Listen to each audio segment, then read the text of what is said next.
What's going on, guys? It's your boy Squints, back to give you guys 5 moves and 2 bonus that the Celtics can make to put themselves in the final next year and for years to come after that.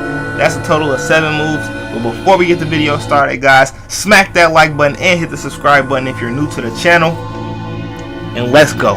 So the Boston Celtics are in a spot that many wish they could be, having a good team now, but having these high draft picks over the next 2 years because they got the best of the Brooklyn Nets in a trade gives them the opportunity to make the finals and finally dethrone LeBron James. Step number 1, man, is gonna sound drastic, but it won't after I explain. First, they need to trade Al Horford, Avery Bradley, and Marcus Smart. Like I said, I know it sounds drastic, but the Celtics are only projected to have $20.4 million in cap space next year, and that's before signing any free agents, in which they have 6 free agents leaving the team. Al Horford costs $27 million next year, $28 million a year after that, and $30 million the last year of his contract. He is not worth that much cap space to only average 14 points and 7 rebounds. This will also help for moves later on the list. Avery Bradley only counts for $8 million over the next 2 years, which is not bad, but since the Celtics are already a guard-heavy team, he and Marcus Smart will both be byproducts of this slight rebuild and putting the team in a better situation to win. Trading the 3 of them will leave the team a total cap figure of $55.4 million for that next year.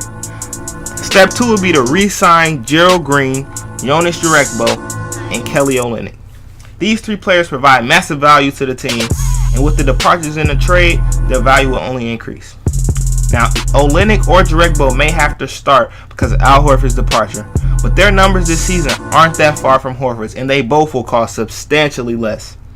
And Gerald Green, he can get buckets here and there sometimes, so the fact that he probably won't cost much will always help for the team. If they sign Gerald Green for around $2 million, Olynyk for around $3 million, and Jerebko for $5 million, that will only cost them $10 million, bringing their cap figure down to $45.4 million, which still allows for a lot to happen. The next step would be to sign Serge Ibaka in free agency, JJ Redick, and Alex Len. These 3 necessarily aren't the 3 that they have to pick, but the Celtics need to add some shooters and some post players to help get boards and protect the paint from opposing teams.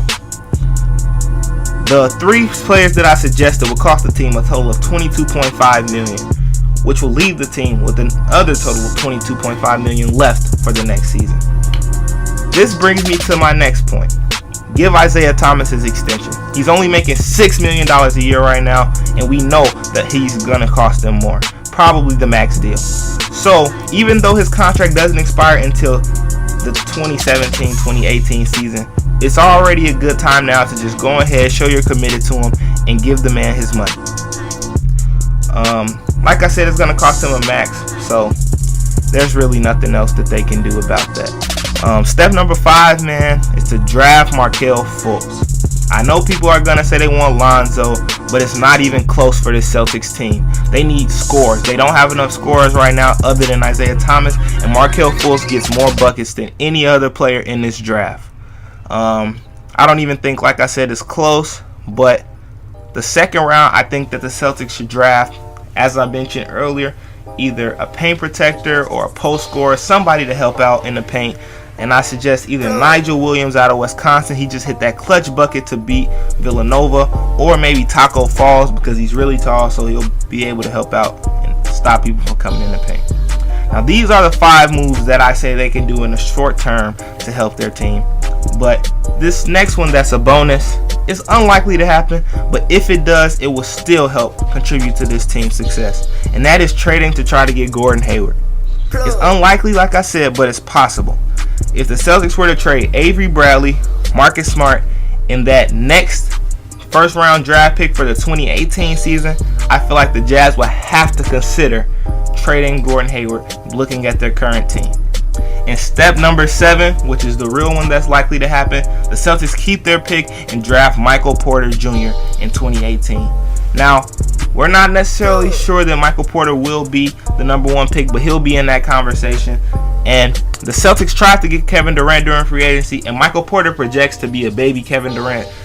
His measurables are the same in terms of height, play style, and all of that. So them getting him will only help. And since he's young, they will have built a core for the future with Markelle Fultz and Michael Porter. And Isaiah Thomas will still be dominating the league, which will allow this team, as I said, to keep on winning and making it and possibly dethrone LeBron. Like I said, man, the most likely of these to happen are drafting Michael Porter and Markelle Fultz. Or maybe if they decide they don't want Michael Porter, they might draft a center, the top center next year, and giving Isaiah Thomas his extension. Those are the 3 I think are the most likely. Let me know what you guys think in the comment section down below. And if you guys enjoyed the vid, go ahead, as I said earlier, smack that like and subscribe button for more sports related content, pranks, and challenges, man. This is only the beginning, you all. We gone.